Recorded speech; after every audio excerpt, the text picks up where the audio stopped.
What's up with the YouTube? This GW Transport. I'm sitting up here in Georgia doing a 34 reset. Just resting, minding my business. My two last loads I did was heavier than a big dog. I've been doing the last few weeks, I've been doing a lot of work coming out of Georgia. Beginning of the week, the first load I did, that son of a gun was heavy. It was like 77,000 pounds. That bad boy was heavy. I stopped at the Tennessee scale. I got on the scale and it showed the whole display where the driver could see it. That thing was heavy. I think that's the heaviest load that I've had. The paperwork said it was 42, but it felt like it was heavier than 42. It really did. It was a load of limestone out of Georgia, Chatworth. That son of a bitch was heavy. When I have a heavy load, I get some of that Lucas fuel saver injector cleaner. Comes in a gallon. I put about 4-5 ounces in each tank. And I ease on down the road. When I get to, I ain't doing no faster than 66. When I got a load that's heavy as hell, like that load was, and I'm going up through those hills and things like that, I'm gonna drop down to 60. And I'm gonna let those when I hit them hills, I'm gonna speed up anyway. I drops down to 60. I don't be in no hurry. Most of the loads that I get is drop and hook. I'll take an appointment pickup, but a 24-hour delivery range. It'll say from midnight to 23:59. You know, a 24-hour drop. I don't mind taking a appointment pickup, but the drop, I like to drop open. You never know what's gonna happen. You never know what's gonna happen on the drop before you get to the drop. Think I need some chapstick on, but I ain't gonna worry about it. You never know what's gonna happen before you get to the drop. So I don't get them appointments. I don't like burning up all my fuel. You see, because the owner operator, the truck maintenance and the fuel is all on me. After JB Hunt get their 35%. So I tells dispatchers quick, I'm not in no hurry, and I ain't burning up all my gas trying to get there. I'm gonna do 66, man. I do 66 90% of the time, 95% of the time. Sometimes I do 68. But when I got a heavy load like that, no, I'm not in no hurry.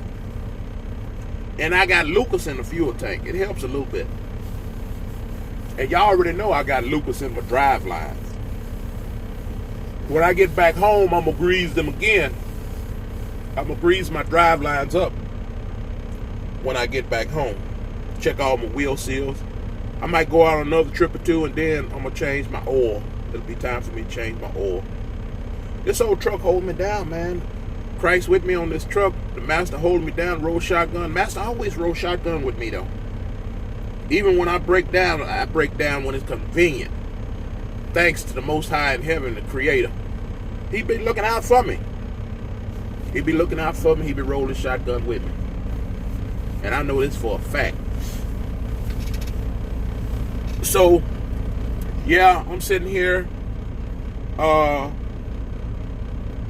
got 20-something hours left. I would have liked to did some short runs here in Georgia, but I didn't see none. So I'm just going to do my reset and head back towards the house. Grease my drive lines and things like that.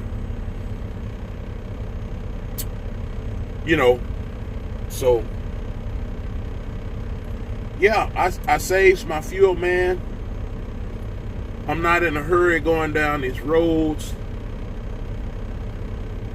You know, the second load I got was a load of tile. I picked up out of Oklahoma. Oh, this some bitch heavy as hell too. But it doesn't feel as heavy as the last load. But this some bitch was heavy too. The last load was so heavy, that some bitch was heavy. This load ain't quite as heavy as the last load, but it's still heavy as hell. I got Lucas in the tank. I pulled that out of Georgia. Some tiles coming down here to the Valdosta, Georgia, the Georgia-Florida coast. You know, I dropped that load. You know, I creeped on down the highway. When I get to them hills, I'm not rolling fast. I'm not going fast on them hills, man. I'm not burning up all my gas going up and down them hills with a heavy ass load. No, sir. I seen another load I could have picked up. And I could have picked up here in Georgia.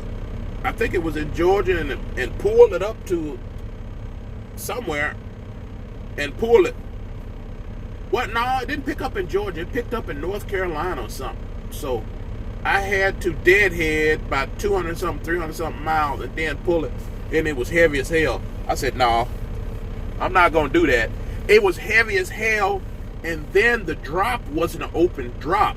So I may have had to get on the gas, put the pedal down to make sure I didn't miss the appointment. So I would have burned up all my freaking gas to drop that, to get that load. So if I got to run, I'm not going to do it. See, whenever I see a load, I do in my head. It's hard to do when you're first trying to do it, but I always do in my head. When I grab a load, I start my clock. I start my clock in my head, say from clock start to 14, to however long it's going to take me to get there. From when I start my pre-trip to 14 hours later, however long that take, I use this in my head. You can use a piece of paper to do it too, or get your old logbook to do it.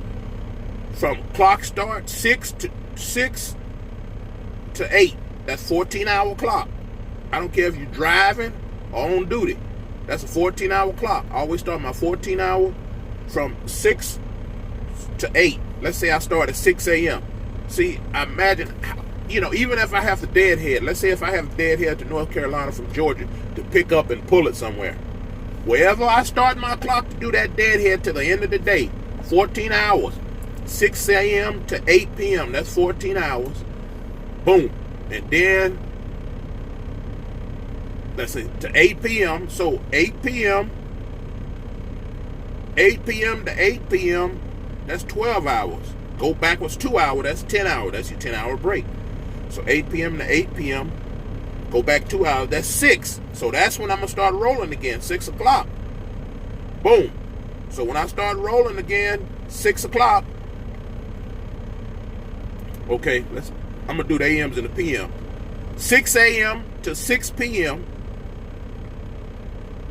start my clock, picking up a load, 6 a.m. to 6 p.m. plus 2, that's 8 p.m. That's 8 p.m. Then I do my 10-hour break. 8 p.m. to 8, that's 12. You minus 2, that's 10 hours. 8 p.m., you're going to run into the next day to do the 10 hours. So 8 p.m. to 8, that's 8 p.m. It's going to be to 8 a.m. the next day. Right? You go back 2 hours, that's 6 a.m. That's when I'm going to start my clock again. Right? That's when I'm going to start my clock again. Okay? So on and so on. And each day, what I do for each day. Now, the first day, I say I won't make it but 400 miles. You know, because you got obstacles on pickup. You never know what's going to happen on the pickup. You got the deadhead. So I say 400 miles total. So you have to average your deadhead miles. The first day you average. You also, each day you got to average in how many miles you're going to do. The first day I'll say about 400 miles. The next days I average like 500 miles. Or you could do 450 a day to be safe, including your deadhead. That's how I do mine. It's hard at first, but as you continue to do it, it gets easier. So, and if things don't too tight, I'm not going to take it because I'm not burning up all my gas. Diesel is money. I'm not burning up all my diesel. Diesel is part of the pay, you know, and fuel is getting a little bit cheaper. So that's why I think Creating Heaven I always make my stop because I always take the drop-in hooks. I don't want nothing that I have to run to do it. That's not safe. That's dangerous. Drivers get in a hurry and have accidents. So I don't do that. I like this old truck here, and she holding me down. So I didn't see nothing that I could take this weekend. I seen something Sunday. Heavy ass load, 42,000 pounds. With a appointment drop. I don't like appointment drops. I take appointment pickup, but not appointment drop. So I said, nah, I'm not going to do that. And it was too heavy too. And I got to burn all my gas up. So hopefully I see something Sunday. If not, it'll be something Monday. So that's one thing.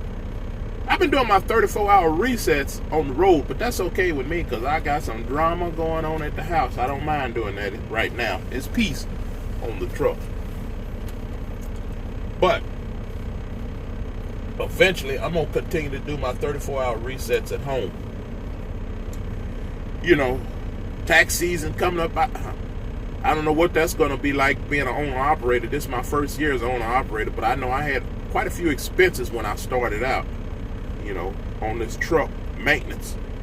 And those, when I first bought this truck, the airbags was dry rotted. I think they would have busted on these last two loads I had, and I'd be calling road service. So I'm glad that I changed those airbags on that truck and under the bunk.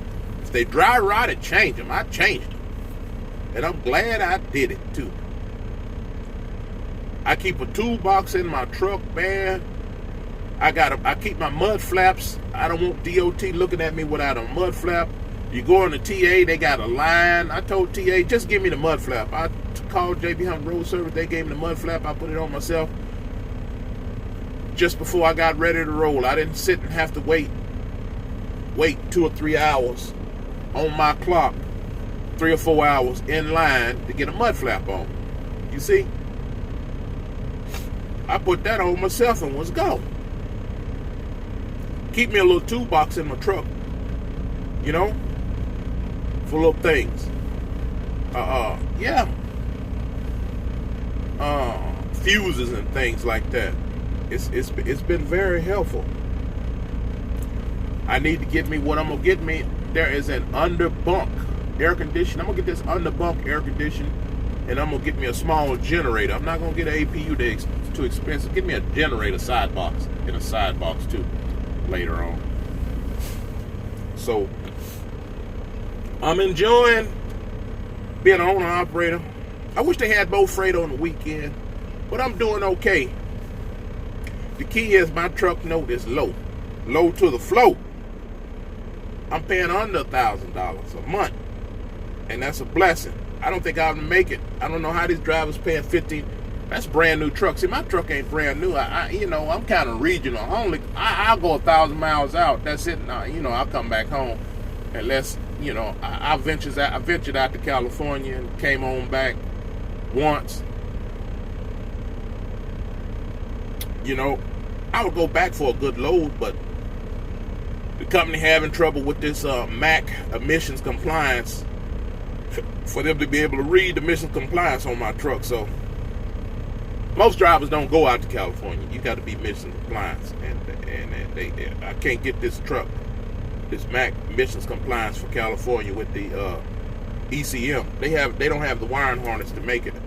There's nothing wrong with my DPF for my truck, but they don't have the wiring harnesses and they don't know how to do Mac. So I'm not worried about California anyway. Most of their freight don't pay good anyway, but I seen one load that paid excellent. So yeah, I'm enjoying myself out here. I don't know how long it's gonna last. A few things I got to do when I get home. Got to order me some glasses. I broke my glasses. These are my favorite glasses. I got them wired up. I got extra glasses, but these are my favorite glasses. Another thing that I do, man, I try not to buy this food at this truck stops with all this bread and shit will kill you, man. I like to go home, wash my clothes, and stock my essentials, food essentials that I need, you know. I like tomatoes and cucumbers. I found that refreshing. I put salt and pepper on there. Might put a little salad dressing on there. I get a case of Walmart chili beans and some sausages. I can eat that all day long. And I get a case of noodles too. You know, beat the hell out of the truck stop food. All that damn pizza and all that bread. You know, too much bread is not good for you.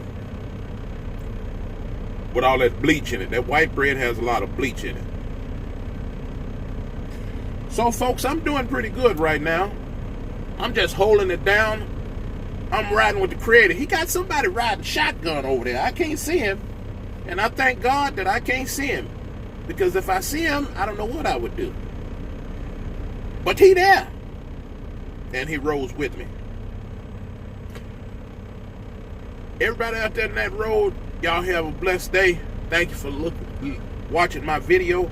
I'll holler at y'all later.